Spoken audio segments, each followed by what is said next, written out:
Alright guys, hopefully you can see me alright.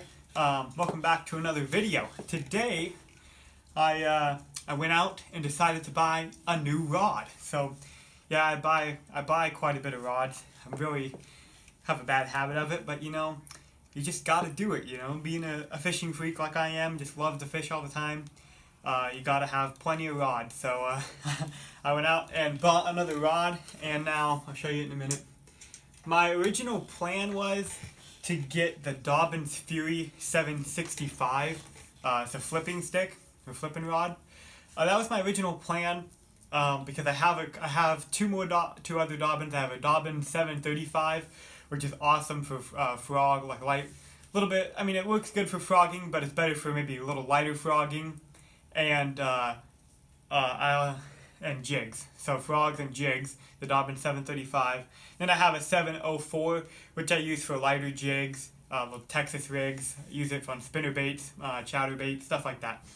And so I wanted the rod, and of course I have a frog rod, which is not a Dobyns, but I wanted the rod, nice flipping stick, something I can go out. I did a Tackle Warehouse unboxing the other day, and something I could go out and flip those big jigs around, and flip them up into lily pads, into thick cover, and crank, have a nice flipping stick is what I was looking for. Anyway, to get to the point, a nice flipping stick. So, went out trying to find the Dobyns 765, because I kind of have, starting to build a thing with Dobyns, with their rods, starting to, build a lineup of them. And so I wanted to kind of keep, add some more rods to that lineup I have. And I went down to my local Sportsman's Warehouse, and they did not have the Dobyns 765. They had the 735, which I already have, and I was really thinking about getting another one because it's a great jig rod. But then my brother saw this, and this is the Powell Inferno. It's the same thing, a 765. And this one this one's not called a 765 flip. It's actually, I think it's actually like a swim bait rod, more of like a little swim bait rod. But it's rated on here. It says swimmers, wake baits, top water, and flipping. So frogs, flipping, wake baits, smaller swim baits. Like maybe a small Huddleston, or like a little glide bait, like a River to Sea S-Waver, those smaller ones, the 168. Which is perfect because I want to start throwing those little swim baits more and little glide baits. So this rod actually will work good for that. And this rod, it's super light. My brother pointed this out. We actually had one of these before. If you've been watching my channel for a while, Isaac got one, I think, last year or 2 years ago for his birthday. And so for a while I've been fighting on whose fault it was, but I'm just going to say I accidentally broke it. We were bank fishing, and I was, up against the bank casting out, and he walked behind me, and he was talking to a friend. So it was kind of his fault because he wasn't paying attention. He was with his friend. He was walked behind me and swung his pole around, and I hit it on my back cast, and I broke the tip off. I think I was using like a spinner bait or something, and my pole hit against his pole. And I was using the Dobyns, so Dobyns versus Fury. If you use them like a sword, the Dobyns actually did win. But anyway, it was a great rod.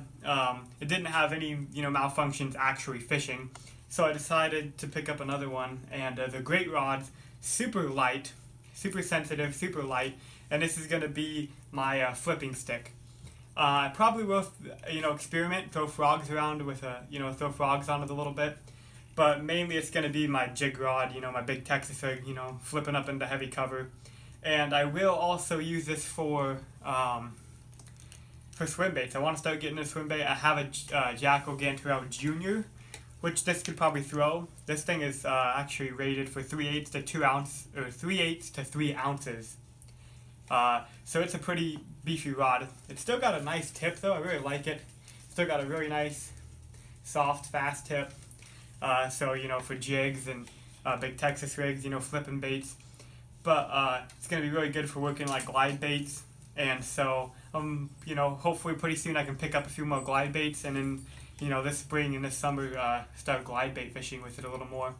As well as, I don't have sorry I'm going on, but I don't have a musky rod, and usually around once or twice a year we go camping on a lake that has muskie. and I always try to fish for them. Hooked one time on a lipless crankbait, and it's just a little one, and had them on for a little bit. And muskie, they're kind of like bass. You kind of hook them, kind of like if you were fishing a frog or something, you hook them and you just kind of crank them in.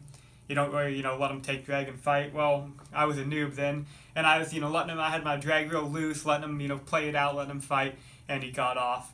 And so then I've been researching on muskie, learning how to fish them, and so this actually, I don't know if this rod's probably not the best rod to do it, but might throw some little swim baits on this from muskie. So who knows? This rod, it could do a lot, and so this is going to be kind of like a do everything heavy style rod. So you've heard of like a do everything rod.